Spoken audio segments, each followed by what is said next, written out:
मैं हूँ फलक नाज और टुनीशा से मेरा बहन का रिश्ता था। भले ही खून का रिश्ता नहीं था, लेकिन एक एहसास था, एक बॉन्ड था जो हमने बहुत अच्छे से शेयर किया है। मैं उससे मिली थी इनके शूट पे, जब हम लोग लद्दाख गए थे। मैं पहली बार उससे मिली थी एयरपोर्ट पे। तब से लेके अब तक मेरा उससे बड़ी बहन का रिश्ता था। उसको तकलीफ़ में हम नहीं देख सकते थे किसी भी कीमत पर, उसमें चाहे शिजान हो, चाहे मैं हूँ या मेरी मदर हूँ।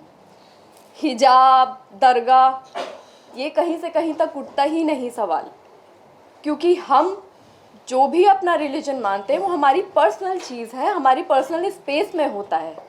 हम उसके लिए यहाँ पे किसी को फोर्स नहीं करते, ना हमारा राइट है किसी को फोर्स करना, ना ही हम पब्लिक में दिखाते हैं सबके सामने। आप लोग हमें सालों से जानते हैं, हमारी पूरी लाइफ आप लोगों के सामने खुली किताब की तरह है। अब बात आती है कि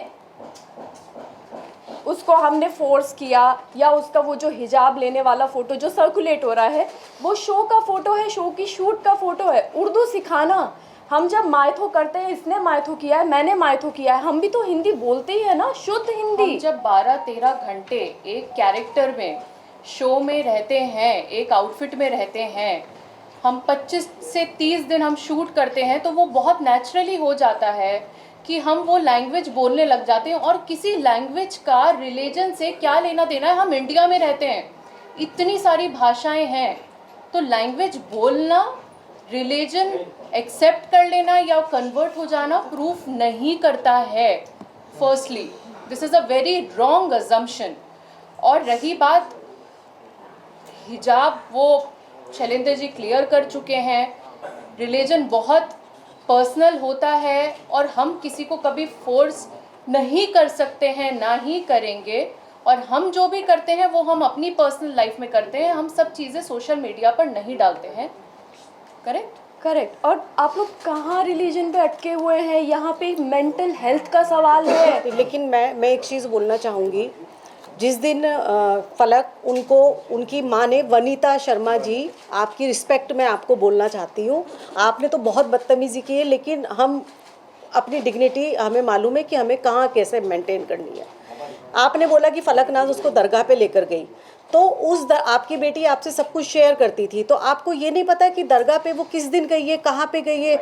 आजकल सोशल मीडिया है, सोशल मीडिया पे उसने कहाँ फ़ोटो अपलोड की है, किस दरगाह पे वो एक्चुअली गई है और कितने बजे गई है, किस डेट में गई है, तो आप प्रूफ भी तो लेकर आइए ना। आप कुछ भी, मतलब कुछ भी आप बोल रही हैं। आपने एक चीज़ बोली कि आपकी बेटी को शिजान ने थप्पड़ मारा। आप में से बच्चे होंगे, किसी के बच्चे हैं आपके, किसी के, सबके होंगे। आपको अगर आपका बच्चा आके बोलता है कि मुझे थप्पड़ मारा गया है और सेट पे मारा है, या मुझे टॉर्चर किया जा रहा है, आप लोग क्या करेंगे? क्या करेंगे आप लोग इंतज़ार करेंगे? आप लोग सिर्फ फ़ोन पे कॉन्वर्सेशन करेंगे? आपका फर्स्ट रिएक्शन क्या होगा? हमारे बच्चे को थप्पड़ मार दिया और मैं बैठी हुई हूँ, मैं एज ए माँ होने के नाते बात कर रही हूँ। आप फादर हैं तो मैं क्या करूँगी? मैं बैठी रहूँगी, बस मैं फ़ोन पे बात कर रही हूँ। मेरे घर पे उनका आना जाना था, मेरे घर पे आती थी, वो मुझे फ़ोन करके कह सकती थी, मेरे घर पे डायरेक्ट आ सकती थी, वो आती थी मेरे घर के ऊपर, मैं डिनाई नहीं कर रही हूँ। अच्छे से खाती थी, पीती थी, बात करती थी, रहती थी, सब कुछ था उनका। तो जब ये इंसिडेंट हुआ, उन्होंने इंतज़ार क्यों किया? वो मेरे घर पे क्यों नहीं आई? उन्होंने शिजान को थप्पड़ क्यों नहीं मारा? उन्होंने मुझसे क्यों नहीं कहा? वो इंतज़ार कर रही थी कि टुनीशा कुछ ऐसा स्टेप उठाए, वो ये चाहती थी। और एक चीज़, सबसे इम्पोर्टेंट चीज़, उनकी इकलौती बच्ची गई है, इकलौती बच्ची, मतलब मेरे तो अल्हम्दुलिल्लाह और भी बच्चे हैं, लेकिन किसी की इकलौती बच्ची हो या किसी के 3 बच्चे हो, ये चीज़ मैटर नहीं करती। माँ बाप के लिए हर बच्चा मैटर करता है। किसी बच्चे ने सुसाइड किया है और कल की डेट में उनका वकील पावर ऑफ अटर्नी ले रहा था, वो पावर ऑफ अटर्नी किसी को दे के जा रही है। आपकी ज़िंदगी में कुछ नहीं बचा है, आपकी औलाद चली गई है, आपकी लाइफ में कुछ नहीं बचा। आपकी लाइफ का भी एक मकसद होना चाहिए कि आपकी बच्ची ने ऐसा क्यों किया है, ये दुनिया के सामने आना चाहिए। और वो पावर ऑफ अटर्नी उस बच्ची के केस की वो दे के जा रही हैं और वो चली गई हैं। वो ये कैसे कोई माँ कर सकती है? आप कर सकते हैं ये, जब तक कि उसको जस्टिस ना मिले। टुनीशा फॉर जस्टिस, एग्जैक्टली हम भी चाहते हैं। मेरी बच्ची थी, वो मेरी बच्ची थी।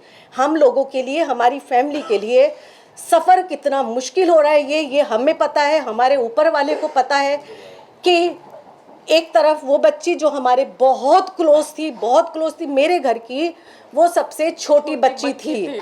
वो भले ही 20 साल की थी, लेकिन मेरे लिए वो 10 साल की बच्ची थी। वो एक तरफ वो बच्ची जो चली गई है, और दूसरी तरफ मेरा बच्चा जो इनोसेंट है, जिसने कुछ नहीं किया, उसको भेजने की तैयारी में उसकी माँ मेरे बच्चे पे एलिगेशन लगा रही है।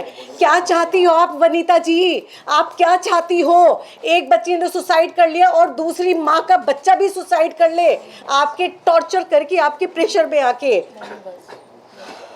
जो पिक्चर सर्कुलेट हो रही थी, जिसको बहुत अलग पॉइंट ऑफ व्यू से देखा गया है, तो मैं एक लॉजिक आपको देती हूँ।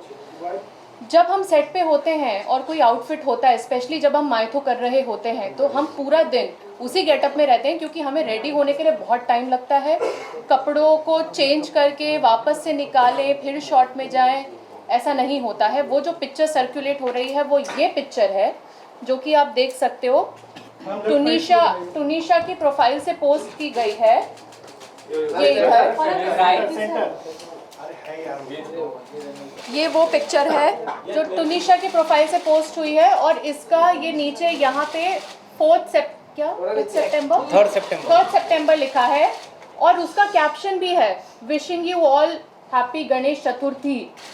और ये पिक्चर में उसने हिजाब पहना हुआ है, और ये क्योंकि उनका ऑलरेडी सीन शूट हो रहा था, जिसमें ये देखिए, ये वो एपिसोड का है जो एपिसोड टेलीकास्ट हुआ है, एपिसोड 21 14 सितंबर, यहाँ क्लियरली लिखी है। और क्योंकि बैंक होता है और हम लोग टेलीकास्ट शूट पहले करते हैं, बाद में टेलीकास्ट आता है, तो ये टेलीकास्ट डेट इधर है और ये एपिसोड का है। सो इसको जो उनके मामा बोल रहे हैं, पवन शर्मा जी, कि उनको हिजाब पहना दिया गया था, दिस इज द प्रूफ। ये हिजाब चैनल की तरफ से पहनाया गया है, हमारी तरफ से नहीं। सवाल पूछे मैडम? हाँ जी। नहीं, अभी नहीं, प्लीज लेट मी स्पीक। जहाँ तक अब बात है वनीता शर्मा के रिलेशनशिप की, फैमिली के साथ जो उन्होंने कहा कि इन्वॉल्व नहीं किया जाता था, मैं आपको बताऊं, शीज़ान की बर्थडे पे वनीता शर्मा इनवाइटेड थी। हमारे पास प्रूफ है, फोटोज़। 9 सितंबर मैंने लोखंडवाला में पार्टी रखी थी और वो शीज़ान को साथ में लेके आई हैं अपनी गाड़ी में बैठा के। दूसरा, वो दिवाली पे आई थी, खुद सामने से आई थी हमारे घर में।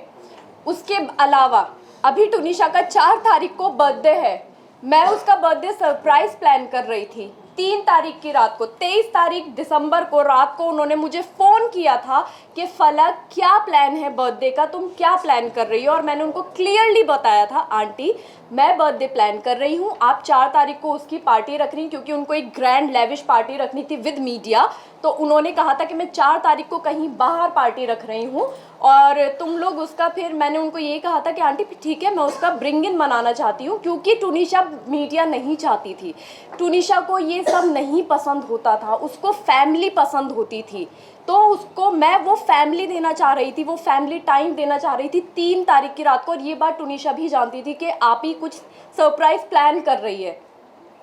तो बात यहाँ पे इस चीज़ पे ख़त्म होती है कि उनका फैमिली में इन्वॉल्वमेंट नहीं था, वो गलत है, फैमिली में बराबर इन्वॉल्वमेंट था। जिस दिन ये शूट फर्स्ट एपिसोड इनका लॉन्च हुआ था, लॉन्च पार्टी वाले दिन वो हमारे घर में थी, हम लोगों ने सेट पे उनका टेलीकास्ट देखा। उसके बाद सारे लोग सीधा एक्टर्स को मिला के, टुनिशा की मदर को मिला के, टुनिशा को मिला के, हम सब घर पे, हमारे घर पे बैठे हुए थे। सुबह 4 बजे तक हमारे साथ थे वो लोग।